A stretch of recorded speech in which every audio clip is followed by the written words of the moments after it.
I am an extremely passionate and committed human services professional who possesses an in-depth working knowledge of the psychological and sociological aspects of human development. I consider myself to be a cognitive behavioral specialist, believing that making a change in how one thinks brings about a change in what one does. Many shy away from therapy because they feel their situations are either unique or they are fearful, embarrassed, or ashamed to let others know they need help. SciSpot is my way of corralling pertinent personal, professional, and academic information on understanding human development in one place for all to access privately and even share with others. My personal mission statement is, I am driven by divine precepts and an undying passion to facilitate change in the lives of others. What's yours?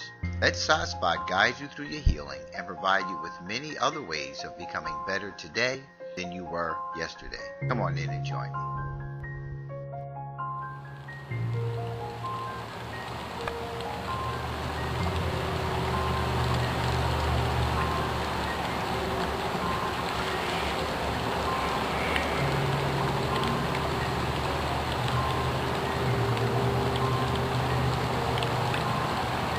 And good morning all, and welcome to SciSpot Live.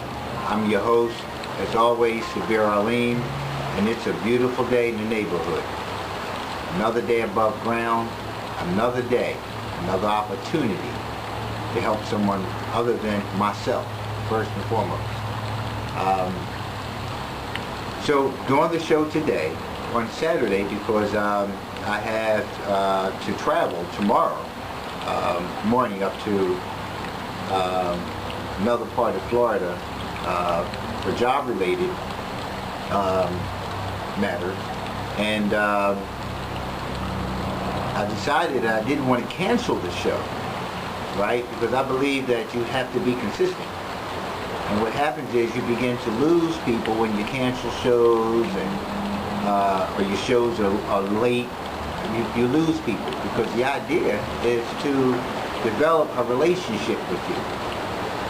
And part of that relationship building means that I need to be where I say I'm going to be when I'm going to be there, right? And when I begin to not be there,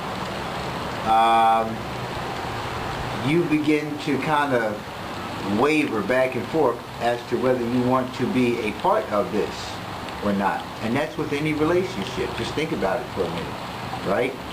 You know, I'm talking to you on a regular basis. We're flowing on the phone. We usually talk, you know, somewhere along the line between when I get off of work or on the weekend and maybe before, you know, I head out, you know, to begin to do my chores for the day. Whatever it is, right? You become structured and relying upon, depending upon that relationship in whatever capacity, whether it's one on, whether it's the show, whether it's a partner to go to the gym with, you know, somebody to go into town with, or, you know, the food market, whatever it is, right? You develop some level of reliance upon that.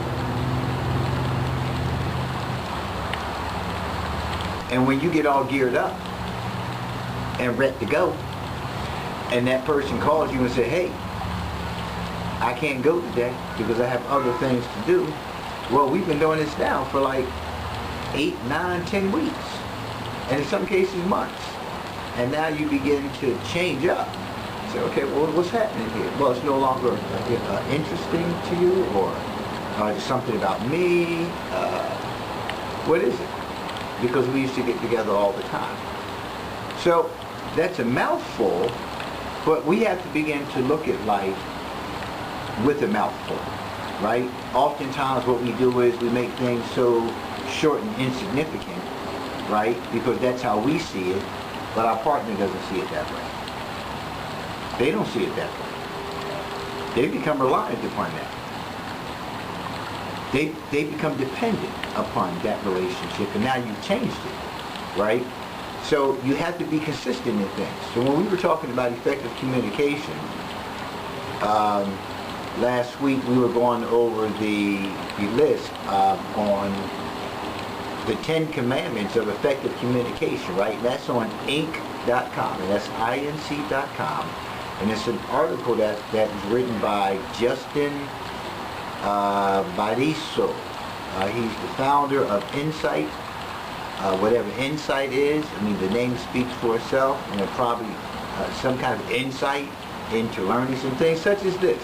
So it's not the 10 Commandments, according to Biggie, right? This is the 10 Commandments according to Justin of effective communication. And number one on that list for effective communication was thou shalt listen first. Listen first. It's important to listen first, because what happens oftentimes in relationships is as soon as your partner begins to say something, you make an assumption that it's going to be something you don't want to hear, that it's going to be something negative, that it's going to be something you're going to have to confront, that you've been avoiding confronting, right? So you go into a whole different mode. That's why number one on this list is thou shalt listen first. Number two on that list is thou shalt show empathy. When others tell you their story, endeavor to understand their thought process and see the world from their perspective. A lot of times we have no clue about a person's world perspective. We begin to think that we are their world, so everything that comes from them is directed at us, and it's not always the case. It is not always the case. In most instances, a person is reacting to you based on what? Life's experiences, beginning when? Childhood, right? Beginning in childhood. That's where your worldview begins to take shape, right? And as you go along the way, remember that path to grandmother's house, a lot happens, right?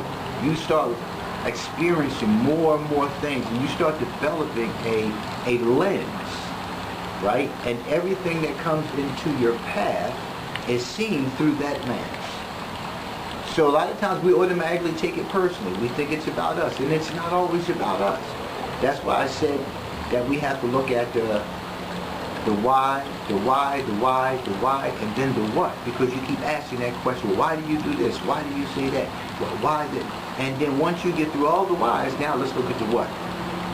What is the core of all this behavior, right? Because the what is my worldview. That's the lens I look at everything through. Everything, right? And that is referred to as cognitive empathy, right? And you have to understand the cognitive. It's like you're listening first. Remember the listening first, and now you're hearing what the person is saying. You're trying to understand what they're talking about. You're asking them questions, and sometimes that's hard for people, for you to be asking them questions about their why, because they don't know the what. So you keep asking why, and they don't know. But, effective communications, suggest that you ask maybe questions that are relevant to what just transpired. Well, when I said such and such, you seem to react off of that. And then maybe you can help them move towards understanding the what. Okay? Number 3 on that list, thou shalt focus on the positive. Dwelling on the negative in others is a surefire way to breed contempt and close someone's ears to your own message. And we have that. Think about it. In so many relationships, right? That, folks have heard the same thing over and over and over again. And most of the times, these are things that we ourselves turn the blind eye to. Now we want to say something about it. Now the person is looking at us like, well, it didn't matter to you a year ago, 2 years ago. It didn't matter to you when you were laying on top of me. Now it matters. And then again, that worldview, that lens, right? And compounded with what is transpired in that relationship, it turns into something else. That's where that contempt comes in. And remember, at some point, excuse me, it begins to sound like wah, wah, wah, wah, wah, wah, wah, wah. They don't hear nothing you're saying. It's like that Charlie Brown, the adult voice of Charlie Brown. You're sitting there and the person, they're sitting there with this blank expression on themselves, like they don't have the ability to have any kind of empathy. Because it's like, okay, I don't even want to listen to this anymore. I'm sick of it. Right? But you're sick of it, but you're not doing anything to fix it. So we'll sit in a situation, be sick of a situation, remain in the relationship, but do nothing to fix the problem. Nothing to fix the problem. So then the heart becomes affected by it because it's no longer cognitive, right? Now it's in the heart. And that's where contempt comes in. Because every time you open your mouth, every time they see you, that's the only thing that they see. They see your behavior. So now you become your behavior. You're no longer the person. You're no longer a person. As soon as they see you, here comes irritation. Here comes frustration. That's what you look like now. You're not, boo, bae, whatever they called you, right? Now you're something else. Because that lens is beginning to change. Right? Because they're just tired of the circumstance. Well, it won't fix it. Right? Your number 4 on that list was thou shalt be sincere. When praising, don't flatter or praise superficial qualities. Right? See, a lot of times, we have to look at when we're telling somebody that we appreciate them. For instance, I appreciate you, babe. Okay. Then here you come, you hit him with, well, what is it about me that you appreciate? Because we argue and fight and everything like cats and dogs, right? I don't feel appreciated. What is it that you appreciate about me? Oh, well, you look after me, you take care of me. Very vague. Nothing specific. And what is suggested here is to be specific, right? It says, don't just tell others you appreciate them or that something bothers you. Tell them specifically what you appreciate, right? Specifically. Specifically, what is it that you appreciate? I look out for you. Specifically, how do you feel I look out for you? And you have to be able to say, okay, well, listen, when I was, complaining about the job and, upward mobility and things like that, you encouraged me to go to school. You brought home brochures, or you directed me where to go to look at, for online studies or nearby college and things like that. And you would tell me about the different opportunities that I could get. That's being specific, right? Not just saying, well, you encouraged me to go to school, right? But I did some work in there too for you. I didn't just say go to school. Right? And that's the kind of dialogue we often have with one another where people don't fully understand why you appreciate them. And then, for those caretaker people like me, I'll sit back and say, oh, okay, all right. So, and that's not enough. It's not enough. Because guess what? I'll accept that. But then when you ask me, right, you're going to dig. Well, well, what do you mean? I just said because, you encourage me and motivate me to do better for myself. Right? Wow. Goes out. Listen. So you got to understand, again, the worldview of the individual will dictate and determine how they're going to communicate with you. Right? So be specific. You're going to tell somebody that you care about them, that you love them, that you appreciate them. Tell them very specifically why. And that's a question that comes up often. Why do you love me? Why?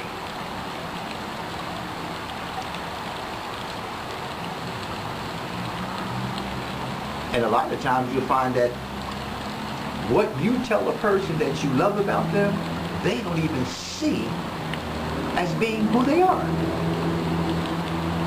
Remember, that worldview, that lens. They don't even see themselves as that. So when you're in disbelief about who you are, or when you're blind about who you are, and somebody tells you something good, a lot of times you can't embrace it because you don't see yourself as that. Then you begin to think that they're not being sincere, right? That they're being superficial. Yeah, okay, you're just making that up. That's all. All right. Now, you may not say that, but your body language, your actions, your reaction, will show otherwise. So a lot of times when we tell people they do this, excuse me, they won't believe it.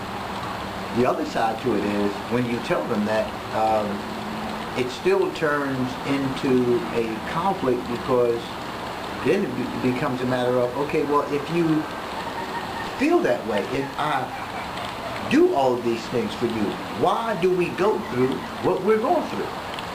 Well, that's a good question. Again, the why. What do we go through? Okay, well, we go through this. Why do we go through it? A lot of times people don't want to break things down. When you start arguing and you start pulling out a laundry list of, well, you do this and you do that, as a defense to what's being talked about, you will find no resolve. And I'm going to do a show on what's called fair fighting, because we're going to disagree. We are going to disagree, no doubt about it. But we have to learn how to disagree without being disagreeable, without being offensive to the other person, and without being hurtful. Because hurt people, and we do say things when we're in our feelings that are hurtful to somebody else, right? But you can't have a defense when somebody asks you why you just did something, and your defense is, well, you do it too. That's not responding to the issue. That's not addressing the issue, right? Which leads me into the next one on the list. The 10 Commandments of effective communication. Thou shalt be respectful. Right? From the article. You can earn respect when you show it to others first. Acknowledge others when you see them by giving a smile and a nod of the head or a simple hello. When speaking, avoid sarcasm and cutting remarks, which beg for negative emotional reactions. Instead, speak to others the way you want them to speak to you. And it's funny, I was just looking at some things on social media, people who I'm connected to, and just overall behaviors of people who post things. And it's not just what they post, it's who they react to and who they don't react to, right? Now, when you follow, befriend, connect with someone on any of these social media networks, the question is, why? Why? Do you do these things because you want to know their business and you just looking for that aha moment so you can put them on blast and say, yeah, I told you that she wasn't all this and he wasn't all that, so on and so forth? Is what they do of interest, right? Is what they do of interest. Because what I've seen throughout all the years that I've been using social media for a variety of platforms is you'll have a whole bunch of people have all these friends, but they only interact with a handful of those folks when things are posted. Only a handful. So you have 285 friends, but you typically only interact with about 20 of them. So why did you get the other ones? What was the point? What was the purpose of getting the other ones? Because when those other ones who you don't interact with as frequently as the others, right? When they do post something, right? You're not responsive to it, right? I've watched people post things, and I've seen at 8:22, Joe posted such and such. At 8:21, a little homie responded to it. At 8:23, Jack responded to it. Little homie got the response at 8:23. Little homie got no response. 8:27, little Frankie posts something on there. 8:28, you post. So you look at all of those things. You look at all the behaviors, and that speaks volumes in terms of one's world view, one's lens, right? It speaks volumes, right? So when you look at not being respectful is also being considerate of another's feelings, right? Being considerate of another's thoughts. Because it's easy to run with that and say, okay, well, that's you. That's what you think. That got nothing to do with me. It has everything to do with you. Because if you're not going to interact with the person, right, who you have either accepted or submitted a request to follow or to connect with. That happens. So it wasn't like you were forced, right? But when you do that, right, it's about relationship building. It's about relationship building. And if you don't have interaction with all of the folks who you were connected to, you need to take a look at what you need to do about that. And as insignificant as you may think it is, it's very significant in a day and age where technology, where social media is the way we all communicate with one another, right? When you get in your feelings, you post that, right? You post that. But when you get a response, a supportive response from someone who you rarely interact with, right? That's a supportive response, inspiring response, right? You may do, you may like it. You might put a little like on it, right? But you still don't continue. See, you still don't continue to develop their relationship. And that's the problem that you have. So it shows you about you in relationships. We'll stay in worthless relationships. We'll stay in relationships that are just meaningless, right? In many cases. But we want to attempt to build relationships with others, which may be the better relationships for us. And we'll stay where we are, because that allows us to stay where we are. Internally, we stay right where we are. We stay in that comfort zone. So there are some people who benefit you. There's some people who bring you down.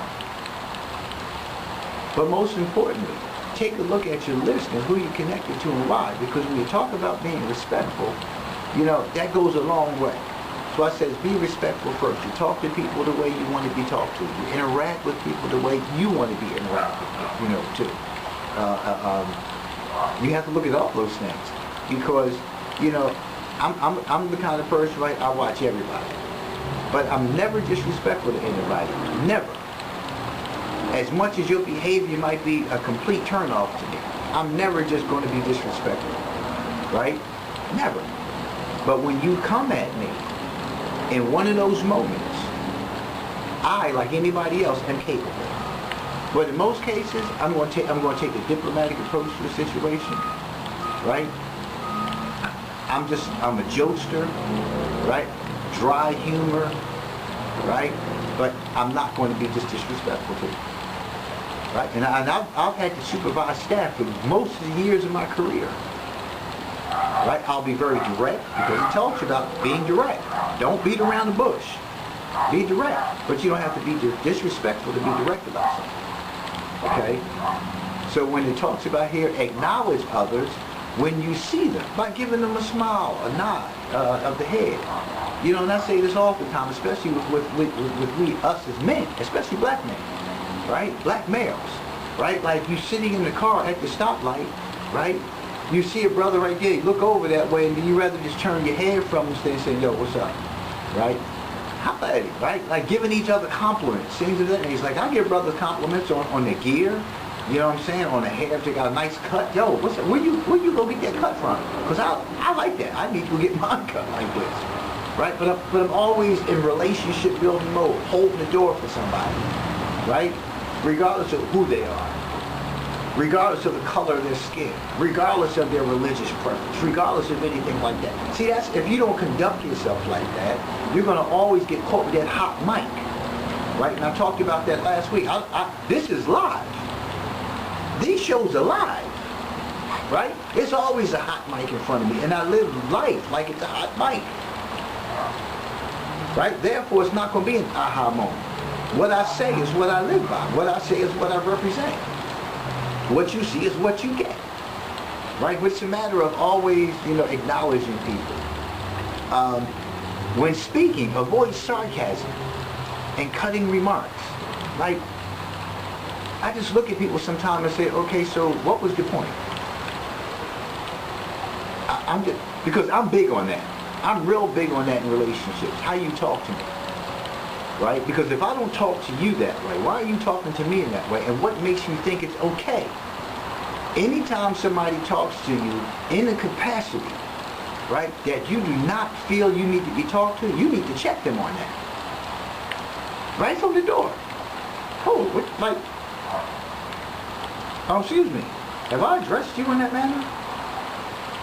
That goes a long way, man, when people realize, oh, you're right. Throughout my career working in human services, I've never talked to any of the inmates I've worked with, right? In the prison or outside the prison, never once. Excuse me, Mr. Smith, do I address you in that capacity? Nah. Okay, so if we're going to talk, you're going to talk to me the same way I talk to you, or we're not going to talk. Period. But it's a matter of respect first. Give respect first. We have so many high and mighty, so many haughty people walk around thinking because you drive a certain car, you live in a certain neighborhood, or this, that, and the other, that you can talk to people any kind of way you want to. Listen, watch that even when you're dating somebody. Watch how people talk to the servers when you're at a restaurant. Watch how people interact with the rest of the environment when you're out at the supermarket, when you're out at a fair. Watch how people interact with others, because they're going to interact with you that way. They just haven't gotten there yet. It's just a matter of time. Respect first. Right? Because it says here that these remarks, they beg for negative emotional reaction. These are controlling people as well. People are being sarcastic with you for a reason, because they want to push your button, because they want a negative response. Right? And then what they do is when you respond negatively, oh, what's up with you? Not looking at themselves, because they don't want to look at themselves. People who address you in that capacity don't want to look at themselves. They don't want to look at themselves. They want to look at you first. They haven't gotten there yet. They haven't been challenged by somebody in their life to say, hey, you need to stop this. So in the meantime, you try to draw misery to me, because misery loves company, right? But once I get you in that mode, once I get you to react that way, I'll fall back. It's like Satan. Satan creeps up on you, whispers in your ear, and then he falls back and watch you react and destroy your own life. That's what his job is to do, to destroy your life. But you do it. I'm not going to do it. He's a coward. That's why he withdraws. That's why he whispers and withdraws and let you do it. And in the meantime, you're destroying relationships with other people. And it has more to do with respect that you lack for self. Right? Do unto others as you would have others do unto you. Right? Don't talk to me in that capacity. I get highly offended. I get highly offended. If we're in a relationship together, there's no need for you to talk to me in that manner, because we have already established who we are to one another. Now, throughout in that relationship, if you decide that you want to begin to talk to me in that capacity, it's one of two things happening. Either for some reason your lens of me has changed and we haven't discussed it. That was a behavior that was present and your representative has finally gone and now you have showed up. Or the moment just didn't happen for that behavior to be triggered. And that goes back to the why in addressing the what. Because if this interaction triggered that, then we need to have that conversation. So you can process how you're going to stop doing that. How you're going to stop allowing that to be a trigger for you, and how you're going to address the trigger. That's effective communication. Now we're going to have a conversation, because I need to understand. So, okay, so what was that all about? And what are you willing to do about it? Because if it continues to show up, it's going to be a problem. It's going to be a problem. And I'm going to move on.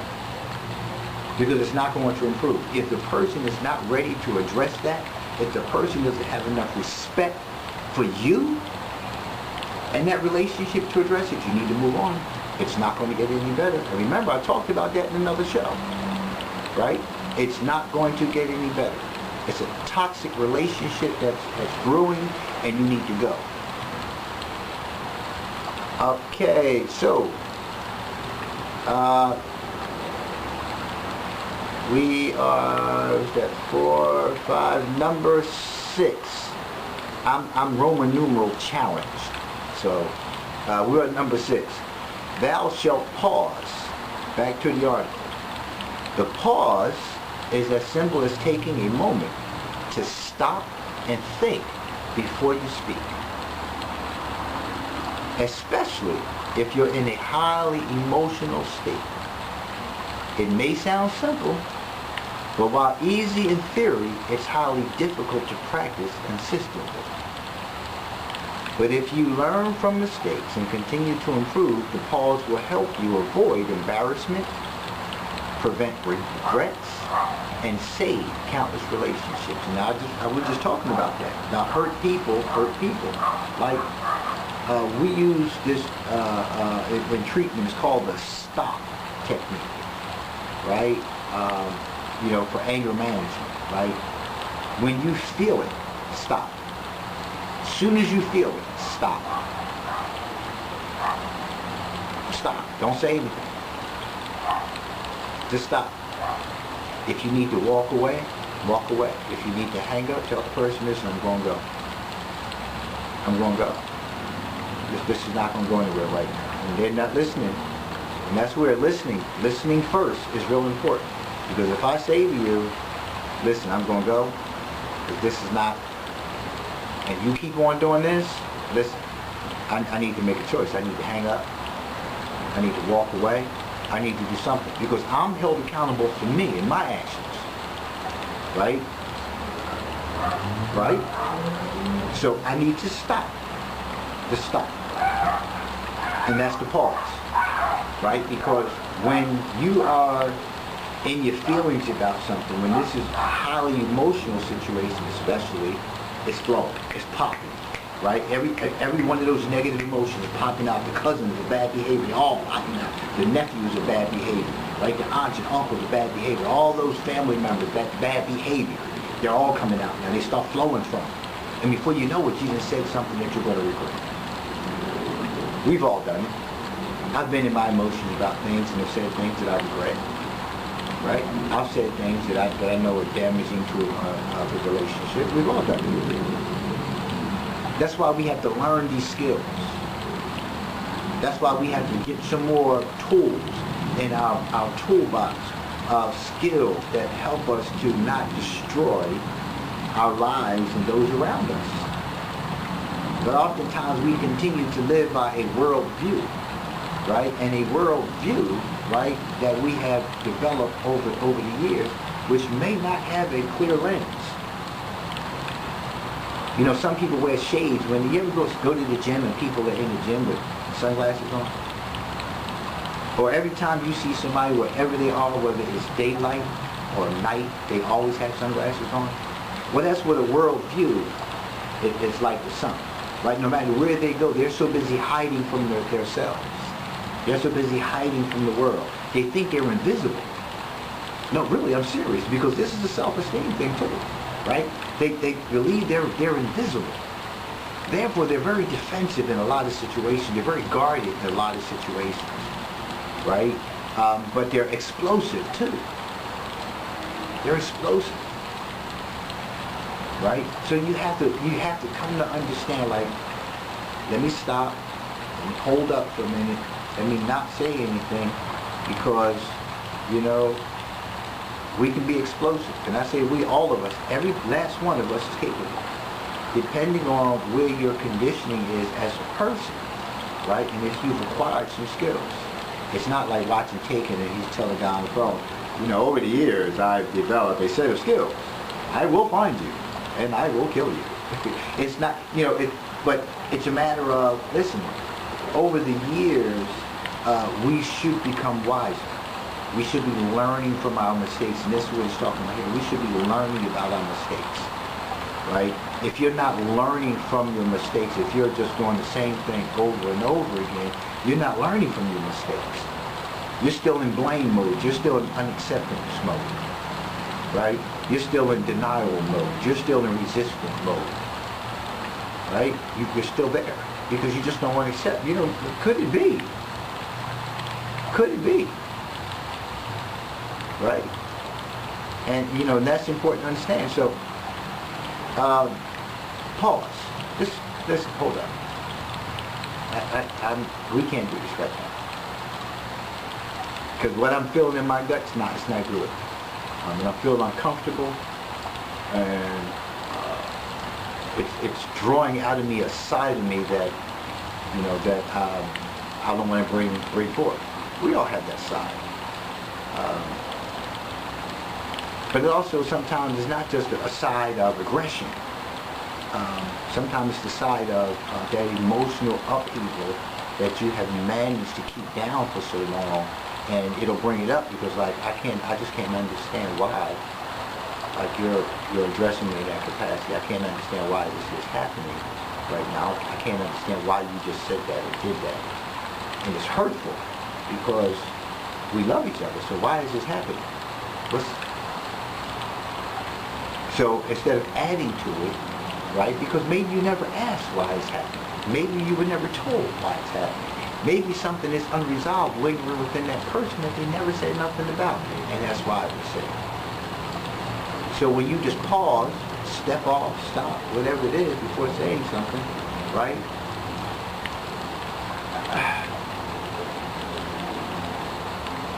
Listen, if it's worth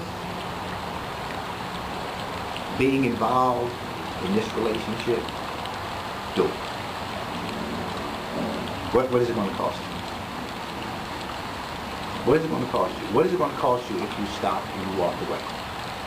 What is it going to cost you if you keep running your mouth? You got to look at the cost.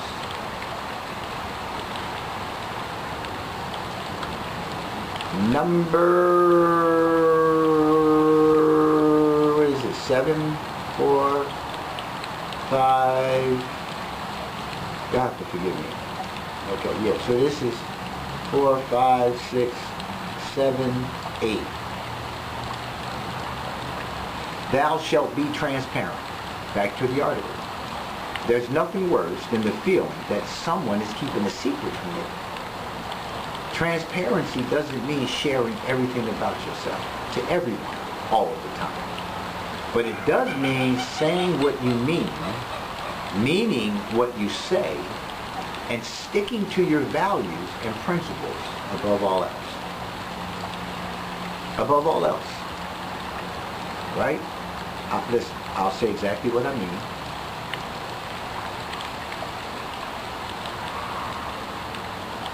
I'll mean what I say.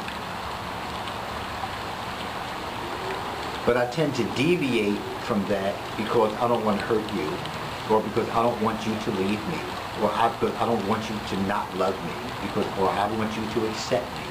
And that's my area, right? So I can tell my partner everything about me. I can tell you everything about my childhood. I can tell you everything about, my life before seeing the reality of where I was going before I changed the path. I can tell you about all those things. I can do all of those things. So that's another area for me, right? In order for me to continue the course, the path that I'm on, that's another thing I have to stop doing. I have to stop being inconsistent, right? I have to stop allowing your course to merge into mine, right? And take me where I don't want to go. Because you really don't want to go with me anyway. So what you do is you cause me to deviate from mine with the intention on bringing me onto yours. Damn, that sounds so much like Satan, right? Because Satan is not traveling a separate path, the path of those who have decided that they want to live a heathenistic life, they want to live the life that they're living. He's on the path of those who are trying to stay the course, right? On those who are trying to stay the course. That's where he's traveling. He got them over there. That's no work. This is the work. How can I get these folks to be among those who are not among the rightly guided? Right? And I'm not talking about religion. I'm talking about just a spiritual path. A path of higher morals and values about self. Right? Because these are the folks, right? That need to be gotten, and we do that through our own actions. We don't even see it. The whispers. And I'm not talking about Bobby and Scotty. I'm talking about the whispers of Satan, because he's always whispering. He's always whispering. And if you don't think that there's a good and evil that exists in that world, well, that's your last. But just look around you. Just look around. Just look at people's behaviors. Just look at what's going on in our world today. Just drive down the highway. Drive about 20 miles on the highway and watch all the behaviors that you see for 20 miles of people. Just watch the behaviors, the driving habits. The driving habits you see of people are it's their character. Trust me, it's their character. When you see people tailgating people who are in the passing lane and they riding up on them, that's bullyish behavior. They're bullies in their relationships. For real, they're bullies. Right? When you see people flashing their lights and honking their horns and all that, listen, first of all, you're exceeding the speed limit.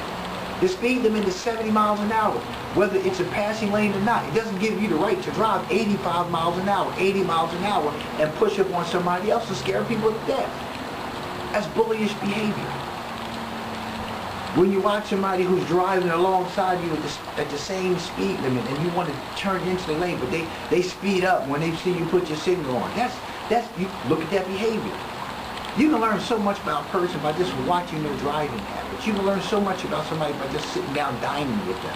How they look at people, who they look at, how they look at the people, and how they talk to them. It's very significant. Right? I'm transparent. You won't see me. You won't see me mistreating people. I say thank you. If my wife was to bring me a glass of water, thank you. She don't have to bring me no damn water. Thank you. If she hands me a napkin to wipe my nasty mouth because I got stuff up, thank you. Thank you, thank you, thank you, thank you, thank you. I was in Walmart last night. I went to get some lunch meat. I love this smoked cheddar Swiss cheese. It's really good, and I get it with the smoked turkey. I don't eat a whole lot of processed foods, but every now and then it tastes good. So it was a brother working in there, and he's from one of the nearby islands, and we were talking, and when I asked for my order, I said thank you and please. When he was cutting and he looked at me like, he said, you don't hear a whole lot of dudes be saying please and thank you to other dudes. And I said to myself, like, wow, you don't. You don't. You really don't. But he's servicing me. Why would I not say thank you? I told him what I wanted, and then I kept on doing something else, and I had my focus on getting this bag of Bell sweet potato pie, and I realized that I didn't say thank you. I went, thank you. And then I went on and got the pie and came back, and he came back, and he had like a whole different vibe when I came back, because I said thank you. Because I said thank you. That goes a long way, man. Right? But you want to know something about me? I'll tell you. I'm not going to tell everybody everything. But what y'all hear on these shows, this is coming from me. This is real me. I'm a real person. Right? I'm a real person. Nothing fake and phony about me. I'm going to tell you just the way it is.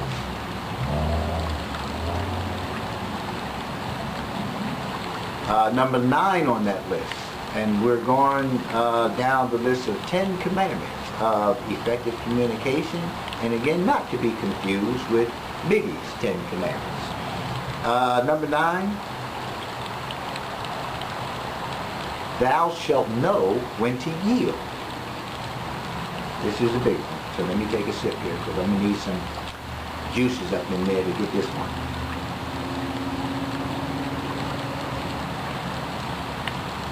Resist the urge to attack every opinion or statement you don't agree with.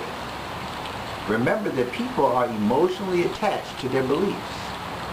If you mercilessly expose every flaw in your partner's reasoning, even if you're right, he or she will feel attacked and close their mind to whatever you have to say. That goes back to that because you're in that mode, you're attacking me, right? This doesn't mean agreeing with views you're opposed to. Rather, it's about learning to choose which battles are worth fighting. And this is a really big one for me as well, because I tend to yield a lot, and I have to get balance with that yielding piece. because of my values and my morals, my beliefs in terms of like it's not necessary, to always have something to say about everything. But the problem often comes into play is when you yield to a lot of things and people don't give you an explanation as to why it is that they say or do certain things. You have to formulate within your own mind why they do it. And when when we make assumptions, you know what assumptions are, right? So what actually happens in my case is that, again, I yield, but then when I get fed up and say something, because I believe that at this point, like, oh, wait a minute, we're husband and wife. We're boyfriend and girlfriend, whatever it is that we are. We're together as a couple. When are you going to evolve and come into this relationship, right, as one? You can't continue to act independent of the relationship, right? You are always going to be an individual, but at some point in time in the relationship, right, we're supposed to come together as one. We should have that mutual respect. We understand that we're going to agree to disagree and all those kind of things, but it's a matter of why the fight about everything? Everything is a fight. Everything is an argument. With me. With me. But it's not just with me. It's with the world around me. But it's coming toward me, and my expectation in my mind is saying, oh, I'm the one who looks out for you. I got your back. I'll take care of you. Why are you addressing me that way? Again, if I move the personalization from that, it ain't me at all. It's your worldview, and you deal with everybody like that. But everybody just gets a little sprinkle of it in different capacities. But because I'm the closest to you, right, the husband and the wife always get the worst. And you have to accept that. We get it, right? Because we're that close to a person. But because we get your worst, it doesn't mean your worst has to be the conditioning of the relationship. It just means that you're in that space, you rant and rave, and you going through it right now. But you're going through it, and we're going through it together. You're not going through it at me. It's not me. It's what you're dealing with inside, and you want my help to get you through it. But when you're in instances where it's not even that, where it's coming at you, it's hard to see that. And that's what it talks about here. It's hard to see that, man. It's hard to see the need to yield when somebody when you feel like somebody's attacking you. It's hard. And it takes time to learn this skill. It takes time for this to develop. It takes time, and it's taking years for me to begin to understand a lot of things about relationships, right? And again, I'm not embarrassed to say I've been married 4 times. I keep trying. That's the whole thing for me. I keep trying marriage, right? Because I like being married. God says we should marry. That's the, I've evolved for the different reasons why I've married. I'm a husband. That's all I really know how to be. I don't know how to be. So I act as such. So yielding is an easy thing, right? You go along, move. It ain't that deep. Keep on moving. But when it becomes problematic, that's when you have to begin to address it, right? That's when you have. Wait a minute. Now we've been dealing with this now for about 6-7 months. It keeps resurfacing. What's up? I can't keep just sitting down, just yielding to this, because now it's become the norm. That's one of the problems that happens. That has happened to me. That I have seen things go from being problematic to being the norm. And we have to stop that. I know I do. If you're okay with it, fine. I have to stop that. I have to stop finding myself in situations where I keep yielding to bad behavior, hoping that it's going to go away, because I know that it's not. I've learned that throughout the years of marriages. It's not going to go away. It's not. If a person doesn't make a decision to change that conduct, right? To change that conduct, I'm telling you, step off. Go about your business. You will argue about it to the end of life with that person. It's not going to go anywhere. Choose your battles. Number 10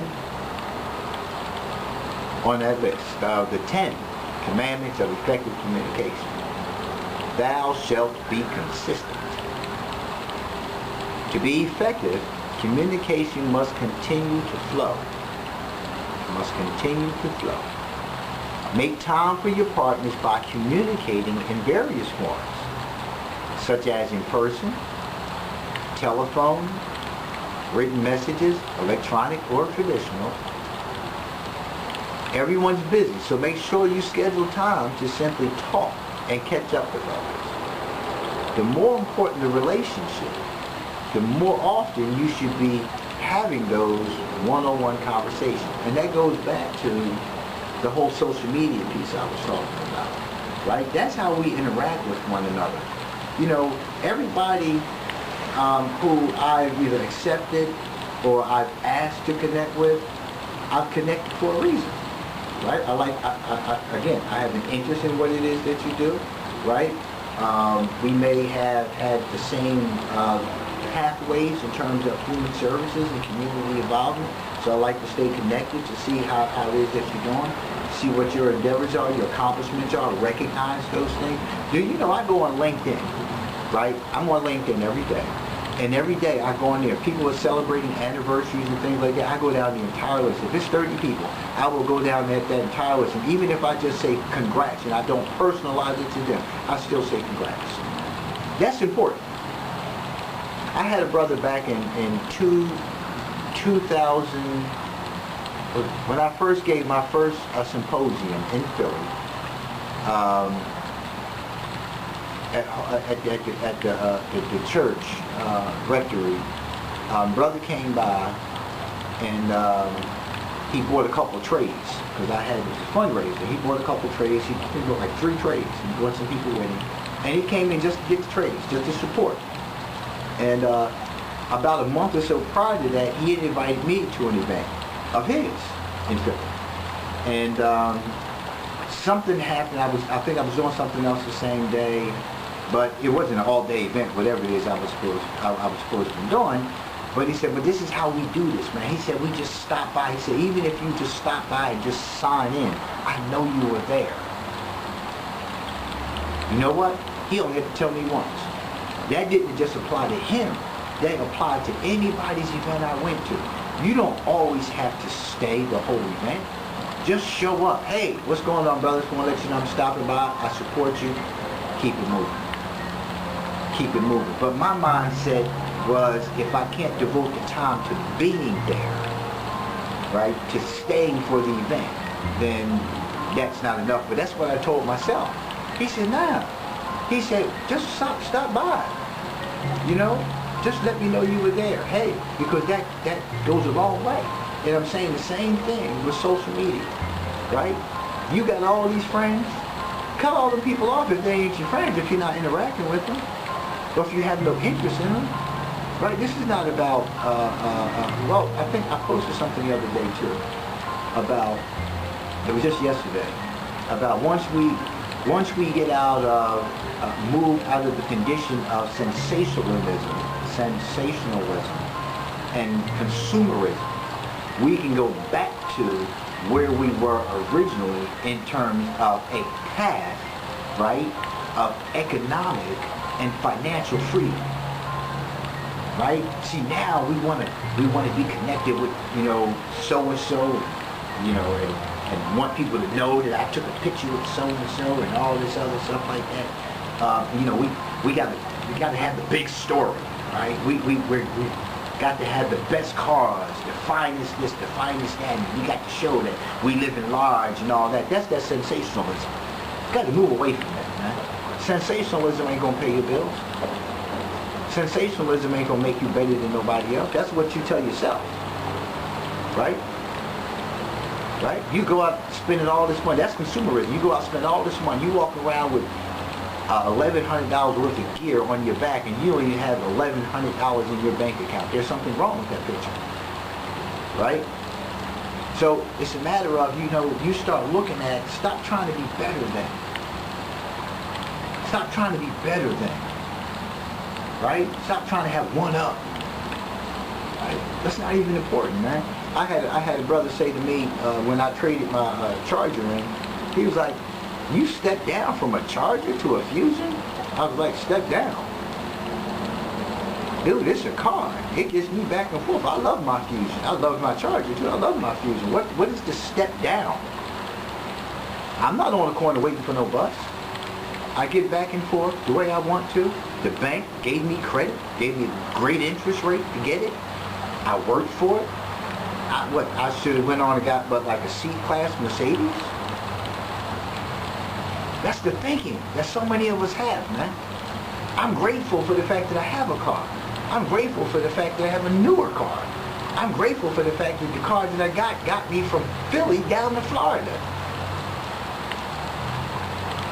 Step down. You step down from a Charger. Like, that's a step down? How's it a step down? That car had 160-something thousand miles on it. How is it a step down? I drive up and down the highways every day. How is that a step down? That's a step up. Because now I get about another good 8 to 10 years of driving safely in another car. Step down. But I'm glad to just have a car so I can stay on my course. Be consistent, right? To be effective, communication must continue to flow. We have to talk to one another. This is where relationship building comes in. You got to, listen, go up, say hi to people. Just go down your whole list of friends and just say hi to everybody. Right? Stop just sending out mass text. Individualize it sometimes. Just checking on you, brother, just saying hey, just checking on you, sis, just saying hey. Right? Thanks for following. I thank people all the time for following the Saspa, for following the ride here, for attending the function that I've given. I say thank you to people all the time. All the time. Right? I check in with some people and hey, that's good to hear. Congratulations. So many of us just post things and we don't even recognize anybody. But there was one or two people. Sometimes we just post things just to post things, right? We don't repost other people's things, but we post, we want people to repost ours and so on and so forth. It's just like, come on. I went through that phase at one point in time and down, nobody reposted none of my stuff. So you know what? You don't support me, don't ask me to support you. That's just the way it is. It's nothing that I get my feelings about questioning why. No, okay. I've reposted your stuff over and over again. How much of my stuff do you repost? How much of my stuff do you support? Right? And I just stopped dealing with them. But I continue my flow of communication with the other folks. I don't get into myself and become selfish and shut it down. Right? I keep on flowing. Right? Because communication needs to flow. Right? So, we're all busy. And I can tell you, I'm busy. Right? That's just what I do. This is what I love doing. I'm still working on this project. I'm still working on the film. Still working on the book. Still working on things, man, because those things are important to me. And I'm not allowing anything anymore in my life to impede, right, my path. You won't stand in the way of my path. If that's what you want to do, you need to move on. I'm not altering my condition anymore because of somebody else's ill condition. Right? I'm not doing those kind of things anymore. Because guess what? All the years that I've allowed that to happen, I have stunted my own growth. I have stunted my own progress, my own forward progress. My own. I did this. I have to remember it. Right? I'm the one who dropped out of school back in 1978 when I had several months to go before I could have graduated. I'm the one who had to go back to school and get that same diploma at the age of 34 and continued on. If I had stayed in school and I had done all those things that I should have done, right, I would have had other things. I would have accomplished other things. But this was the course I was supposed to take. Right, wrong, or indifferent, whether you agree or disagree, there was a reason why I took the course that I did.